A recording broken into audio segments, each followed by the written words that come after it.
এই বাইতুল্লাহ গেছে একজন নাটকের অভিনেতা, নাম হলো মুশফিকুর রহমান ফারহান, নাম শুনছেন? এই ছেলেটা উমরা করতে গেছে, একজন নাটকের অভিনেতা।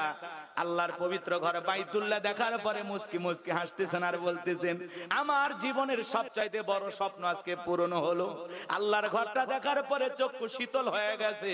আমি একজন অভিনেতা, কিন্তু আল্লাহর ঘরটা দেখার পরে কি যে আনন্দ পাইছি, কতটা যে ভালো লাগতেছে আপনাদেরকে ভাষায় প্রকাশ করতে পারবো না।